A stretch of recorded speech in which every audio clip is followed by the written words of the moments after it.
So, I'm going to talk to you today a bit about trying to understand what we don't understand. Remiss of me to put a slide up to say part of what I'm going to talk about is some 3D gait analysis. It's a Run 3D system, and since I've been using it, I've actually joined part of the company. So, as Dr. Kavanagh said, you take what you will from that. Our biomechanical function is a combination of our structural alignment, our relative strength, our neuromotor control, and what I mean by that is our recruitment patterns, the way that we use the muscles, the control. That includes things like core stability, it includes the approach that Pilates take about recruiting and trying to control muscles in the right place, and our flexibility. So these are our kind of intrinsic factors, and we can't forget our extrinsic factors.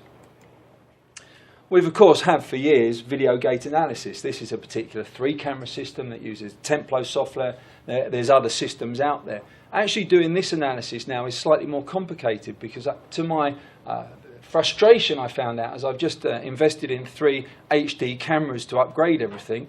HD cameras these days don't have FireWire ports on them. So you can't FireWire your camera to the computer and record straight onto the computer. So I've got to send the cameras back. So the only things that we can do easily now, well fortunately I was on an iPad, you can use UberSense or equivalent. Fantastic, I think. So I'm using UberSense. I've got a guy who comes into the clinic on Monday and he has had a subtalar joint fusion on one side. And he's a classic example of how different joints in the foot can move differently, because when you move his subtalar joint fusion, you can see inversion and eversion because it's occurring at the ankle joint. And we've got a great video of it. So I videoed it. Now, you can't get a video off UberSense onto your computer unless you sign up for UberSense Elite. And there is something innately in there that will not allow me to pay that extra money. So if anyone knows how I could grab that video off, I'd be grateful. But needless to say, his video assessment is there, and it's very good for us to have some visual analysis and give feedback to the patients. But it has its limitations. We can't look at rotations. For those of you that know me well, I've been using in-shoe pressure analysis for a number of years. This is actually a Dutch podiatric student. Pretty normal, but look how early that hallux plantar flexes on that foot. That is by no way or any means a normal gait process. What do we see that? I often see that. That is something that I would see in patients that have poor control of the limb, usually a poor core stability or proximal control type issue. And the two things we see is early hallux plantar flexion like that, or step-to-step variation. In other words, on one step it may be lateral, and the next step it may be medial, because something outside of the foot is influencing function. So probably for the last 20 years, my gait analysis and assessment has been geared around trying to work out what I see. Is it down to foot function, so I've got a good chance of treating with orthotics, or is it outside the foot, something else influencing it? The great frustration of that for me was every time I thought it was outside the foot, I'd refer it on and I'd never really know why. Why did that happen? And why sometimes when I did an orthotic and we tried to design it using the pressure analysis, could I make no difference to the function whatsoever? Of course, we then have 3D gait analysis. You'll all be familiar with this type of approach, doing kinematics with Vicon, 8-camera, 12-camera systems being the norm. The difficulty for that, of course, is in clinical practice it's impractical because of the cost and because of the analysis period of time. So by the time you've marked someone up, recorded, got all your information, it probably takes you 2 hours, then you get loads of graphs that you have to look at. So what I want to talk to you today a bit about is how we can do that kinematics. If you look in the literature now, there's a wealth of data, loads of publications coming out, looking at things from orthoses, foot structure, patellofemoral pain syndrome, barefoot running, the works. I thought that was on my slide, but is it? So do random things appear on this then, Marty? Or something? It's going to throw me out. So part of what I want to talk about is the Run 3D gait analysis. What is this? Instead of an 8-camera system, it uses a version of Vicon, 3 cameras that record at 200 hertz. Effectively what it does is record marker sets. So everybody gets walked or run in a neutral shoe, so we have a bank of shoes to test everybody in. And we put clusters on the shoe, the shank, thigh and pelvis. Okay. What we then do is put anatomical markers on the malleoli, the knees and the hips.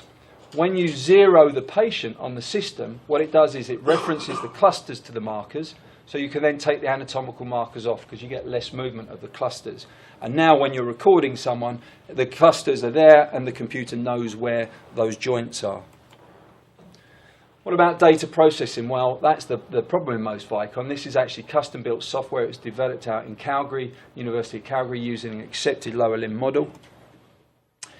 It compares the individual's data to a database of uninjured subjects with a normal distribution. And it does a statistical comparison. So you'll see in a moment how it shows whether or not you're within an ideal or an abnormal range that is literally done on a standard deviation statistical calculation. When we look at these kind of approaches to assessing kinematics, any test that we do, we want to know it's a reliable test, that it's repeatable. Well, there's plenty of information out there with the 8-camera system showing whichever joint calculation method you do, the intra and inter-tester reliability is extremely good. That as well, if you look at this particular study, they compared somebody with something like 7 to 8 years or 14 years of experience to someone that was trained in about an hour. So we can see that even with relatively basic training, you can get the reliability. But does the 3-camera system equate to the 8-camera system? This is unpublished data that was done. You'll see, meet Jessica Leach if you go to the workshop this afternoon. Jess went out to Calgary and did this study, and basically looked at 14 subjects, both walking and running, looked at the first full 10 steps, and the results were less than 1 degree of difference. So we now know that we've got a test that's reliable, it's repeatable, and it's accurate. So what do we look at? Well, we look at rear foot pronation. Actually, what we're looking at is rear foot eversion and the velocity of that eversion. We can look at the time that occurs, the time to peak eversion. Well, that's quite important. For those of you know McPoyle and Cornwall's work, they talked about 4 patterns of pronation during the normal walking gait cycle. Behind the system, it does record the graph, so we can look and see which of those they actually meet. And I think this is something that they've published and has been rather ignored, because when you talk about does static alignment predict dynamic function and say it doesn't, that's because none of those studies have taken into account anything outside the foot that may influence foot function. Right? And I believe that this pattern is something that shows that there are certain structural variations that influence the way the foot works, which is why you get different patterns, and those patterns are dependent upon the mobility of the foot and where that motion occurs. So we also look at tibial rotation and the velocity, and the coupling of eversion to tibial rotation. So as I invert my tibia, my foot pronates. Well, last night, when I went over the slides, I'd have told you that was an almost one-to-one, not quite one-to-one relationship. Now, being a sad bastard, read a paper on the tube coming in by Nestor and his group, who looked at coupling of motions, right? And this is really interesting, that the coupling isn't one-to-one. Actually, it wasn't as great a coupling as people think, although when internal rotation switches to external rotation, that is coupled with inversion eversion of the foot. However, the tibial rotation was coupled with sagittal pain collapse, and interestingly, inversion eversion of the foot was coupled with forefoot abduction, right? And inversion eversion of the foot was coupled with first MTPJ dorsiflexion and plantar flexion. Another whole load of questions that just arose coming here with my suitcase. We can look at the knee, and we can look at knee adduction and the velocity, knee rotation and the velocity, and knee flexion. Again, coupling here, when you look and say that patient's got some functional genu valgum. Genu valgum is a combination of adduction and rotation.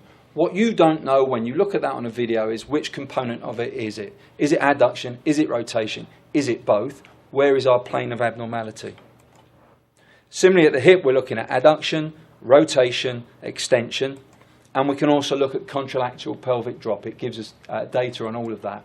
And there are some functional measures, so step width, step rate, the toe out angle, and heel whip. Heel whip's a very interesting measure. So as we walk, heel whip to you and I would be abductory twist. So as we load, a rotational force builds up within the lower limb. We can or we can't resolve that in the foot. If we can't, as we lift our heel off the ground, that resolves as an abductory twist or a heel whip. We can measure it and quantify it. So what do we get in the analysis report? Well, at the moment, it's pretty basic. Red is right, blue is left. Easy for me. We can look at our normal, our ideal range. That's within plus or minus 1 standard deviation of our comparative group. And obviously, we can then look at excessive and reduced. and we get a similar graph for ankle, knee, hip, and functional outcomes. And one of the questions people will all ask me, and when I first looked at this system, I thought, that's a system, it's a boy's toy, I have to have it. How long does it take to do the analysis? I can do the analysis, so the patient walks in, I marker them up, and I press the computer to record and press for the results, 30 minutes. Right? That to me is the kind of joy of the system. It makes it practical for clinical purposes. So what about our interpretation? Well, it can be as simple as complex as we want. It's quite easy to see how symmetrical someone's functioning because we can compare left to right quite quickly. We can look at whether the motion is excessive within a normal range, whether or not it's reduced. We could determine our plane of abnormality. So do we have issues in the frontal plane, the transverse plane? Bearing in mind, we haven't got any other way of measuring rotations, transverse plane rotations. We can't measure those. We can look at the effect of our interventions. I'm going to show some examples. And we can look at that torsional load, that heel whip. Have they got excessive torsional load within the limb that may be contributing to pathology? Free moments is something that the scientists discuss about the torsion within the limb, and there's definite evidence that increased torsion can predispose to things like tibial stress fracture. And we can look at running style. Well, running style is really popular, barefoot, midfoot, heel strike, etc., etc. Well, we could just look at some very simple things like stride width, because I can say on this patient, actually, you know what? You've got a narrow stride width. You're approaching a crossover gait, because there's evidence in the literature that the narrower your gait, the more demand that has on your kinematic variables. And actually, in a very nice study this year, they looked at varying the step width and found that just by making a wider step width, you can reduce the stress in the tibia. So if I see somebody that's got a tibial reaction with a narrow step width, well, one of their treatment options may be just to run wider. But maybe they can only run wider once they get the control of the other joints and muscle issues around the hip. We can look at the stride rate. Why is that important? Well, if you've got a low stride rate, there is some evidence that if you increase your stride rate, so you go from maybe 80 steps a minute to 180, that effectively means you're going to have a shorter step length, which means you're going to reduce the shock through the limb. So that may be another way of getting someone to reduce some of the strain and stress through the system. And the toe out angle, whilst it measures it for us, that's a harder thing to change because that often relates to hip rotation. So what about some examples, because that always gets more fun. This is a trainer who came in to see me, and he's really always comes in his Vibram 5 fingers. I think they look horrible. I wouldn't catch me dead in a pair of those. So because he was keen and he really likes the idea of what this can do, we ran him in both the neutral shoe and the Vibram, and perhaps not surprisingly, his amount of pronation reduced. Well, we'd expect that because he's using much more muscular control. Interestingly, he started to get far more asymmetry of his tibial rotation. I'm going to talk a bit more about tibial rotation in a moment. But what was really interesting is, look, his hip control reduces once he gets into the barefoot style. And that's a very good example of the demand of barefoot running requiring very good muscular strength and control. And he actually doesn't have good enough strength and control. He was absolutely devastated. Saying, you know what, you need to go off and work on your right hip. What about if we just want a patellofemoral pain syndrome? Plenty of information out there now that there is an issue distally with the way that the foot functions. There is a problem proximally with the way the hip functions. Well, with something like this, if we want to work out whether it's foot or hip, pretty obvious from that where the problem is. This particular person, we may be able to help them in the short term with orthotics because that's been demonstrated. But in the long term, they've really got to be looking at the hip. So we can direct the patient to what they need to be doing. This was a patient that had a fibular stress reaction. Anyone that's dealing with sports injuries will know that that's a pretty rare occurrence, to just get a fibular stress reaction. And she was seeing an orthopod who referred her in for an opinion. And you can see that her knee rotations there are slightly on the higher side, and she's pronating. Okay, so we can see that motion, but the interesting point is that her tibial rotation is reduced. So now, proximally, she's rotating. Distally, she's pronating, but the tibia is not moving. And you can see quite easily how a pronated foot on a stiff tibia would cause jamming of the fibula. So what could I say to her? I could say to her, look, I know that if I give you an orthotic and I reduce some of that pronation, I'm going to reduce some of your stress. So I'm helping you with your tissue stress relief. But I ain't dealing with the underlying problem, because the underlying problem is reduced tibial rotation. And if we can work out why you've got that, then we can maybe help you more in the long term. And the two most common causes for that is either an internal derangement of the knee or tight posterolateral structures. So when I asked, she said, well, my knee has been hurting for a little while. I said, well, maybe you need to go back to get the orthopod to have a little look at your knee. This was another patient who I saw. I'd seen her a couple of years ago with an ATFL deficiency, with ankle pain. We did some orthotics. She did really well. No problems with that at all. But she came back 2 years later with a left Achilles. So right ankle, left Achilles. So I said to her, well, you've got your orthotic. So in theory, hands up, when I do orthotics, I don't do an orthotic because they've got a perineal problem or this problem and therefore balance the orthotic to offload that particular structure. I do mine based on what I think most normal gait would be for you. I want to get you less abnormal. So in theory, if we do that and rehab you, you should get better and not get other problems. So the orthotic's been designed along those lines. So if I'm right, why have you got a left Achilles problem? So there must be something else going on. So let's do a bit of analysis and see if we can work out why. Well, it's pretty clear to us, and this was really interesting, that she's got poor right hip rotation. Pretty average on the pronation front. Not too bad there and fairly symmetrical.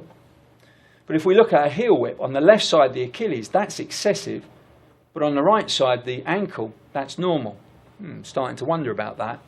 Till I looked at the tibial rotation. That's excessive on the right.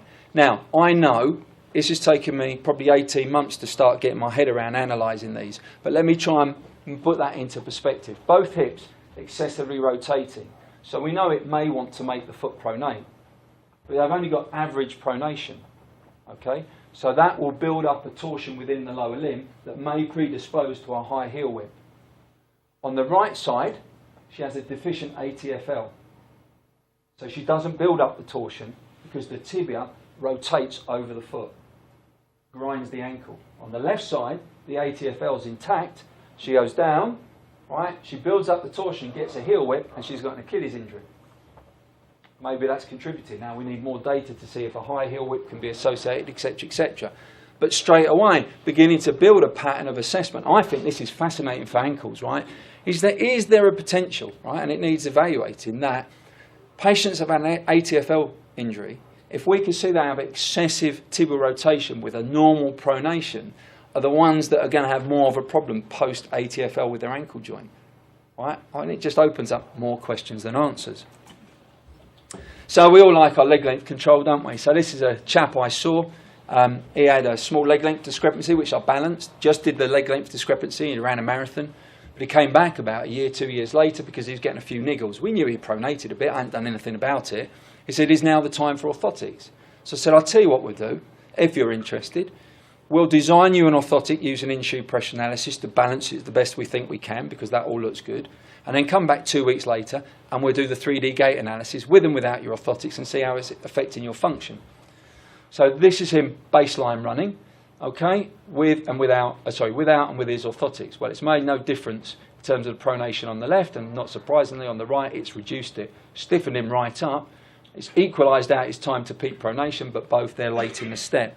Perhaps the most discerning things for me, without orthoses, with orthoses. Oh. I'm thinking, shit, I didn't expect to see that. Oh, maybe it's okay at the hip. Maybe not. So I said to him, I'll tell you what, give me the orthotics back.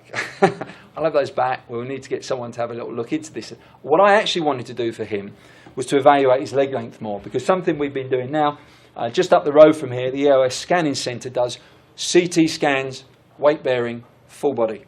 Okay, and it's less than a chest x-ray in terms of radiation, so it's reasonable to do.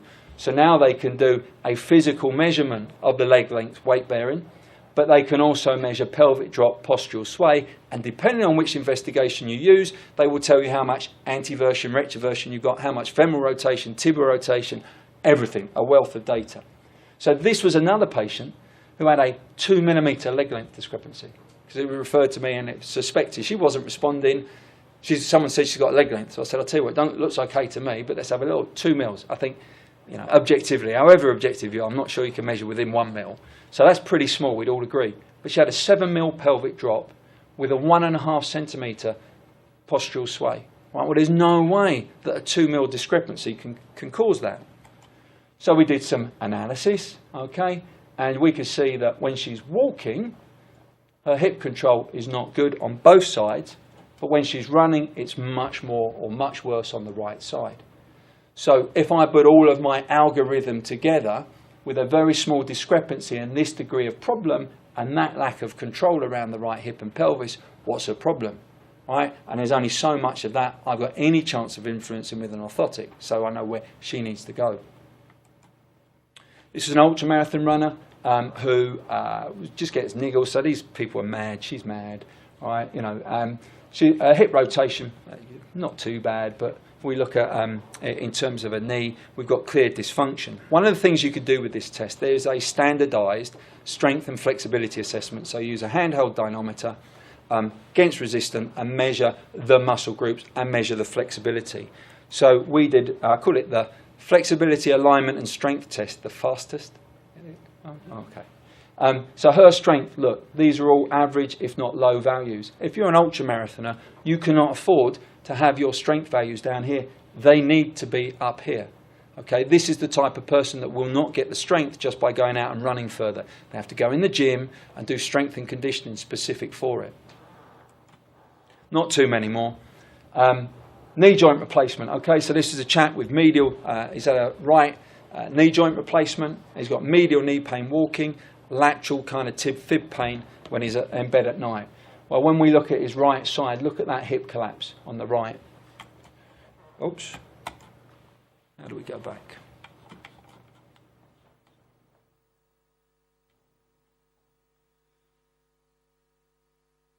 I was doing quite slick with those slides up until then. So, excessive hip collapse. If we look at, knee collapse, hip collapse. So that's adduction, hip adduction, knee adduction. So we see that's a frontal plane motion. But no tibial rotation, okay? But have a look at the toe out position on that side, because this gives us great data. You can't divorce it from your clinical assessment, okay? So I can see quite clearly from him, right, that he has a frontal plane problem and he's getting medial knee pain on a joint replacement. I had a look at his rotation, and for those of you that do pediatrics, I mean, this is the Steer-Healy measures, so thigh foot angle, malleolar angle. 24 degrees at his age is borderline excessive. What is definitely excessive is his malleolar angle at 48 degrees. Right? This guy has an externally rotated lower leg. Now, he said he had an operation where they did some soft tissue work to straighten it up, but when they had to redo his knee, they took the screw out and it's gone back out. I reckon they put the replacement in and got the leg rotation wrong. Okay, so now he's got that externally rotated leg, you know, okay, the pronation is kind of up there, and he's really stressing that medial border of the knee. Well, we could probably reduce that a bit by putting an orthotic in, because if you control inversion, eversion, you're controlling frontal plane motion, right? But because he's got a lack of tibial rotation, we maybe need to have a little be looking laterally. So our link. So what about treatment options? Where does that leave us? You know, in the BJSM, they did a study looking at the ways of prescribing running shoes. And then they did a meta-analysis, and there is no evidence for any of the techniques that we use for advising people what shoe they should wear. Okay? There's no evidence base for it. I would suggest to you that by actually measuring their kinematics and finding out whether or not they are excessively pronating, we could give them a pretty good idea which shoe they should be edging towards. I think there's more work that we need to do. I think this can guide us in terms of orthoses, but some of the outcomes we see may be what we don't want to see. And we have to be prepared when you use any technology to work on the answers you don't want to see. You need to remain objective. It could clearly show us if we have a strength test that is good, but poor hip function, for instance, then perhaps the neuromotor control is not obvious. So that may be a target for what we want to do. We can look at areas of stiffening and reduced motion and target mobilization techniques and flexibility. We can look at gait retraining. Right? More work needs to be done on that, but certainly there are some options there. And finally, strength and conditioning. I think people do their activity and think by doing their activity they will get strong and conditioned. That's right to an extent, but some people need to do specific training for that. And there may well be levels that people have to do it. So you have an introductory level, depending on where you are, all the way up to, I've just put 5 levels, I'm not saying there's going to be 5, to a very high level for elite endurance. We just literally assessed one of the top 800 metre runners on Monday who stands like this, right, and has some of the worst values I've seen, right, but one of the top runners and internationally, but she's only young and she's already had a sacral stress fracture in her spine. So, what in conclusion? I think we've got the ability to bring the Gait Lab into clinical practice. It's scientifically validated. The data processing makes it easy to use. We've got an objective comparison. It determines our site of dysfunction to target management. But I think I'll go back to the beginning when I talked about Peter Osgood and Peter Kavanagh. One of the things that he highlighted in his lecture, and is something that he's written about in the literature, it's one thing looking about what you see in the lab, but it's another thing taking it out and proving it works. So the really good thing about that paper this morning was there's a theoretical model that has now been supported by outcomes in terms of reulceration. What we need to do is to look at theoretical models of diagnosis with prescribed rehab and management programs and look to see whether or not people get better and stay better. Thank you.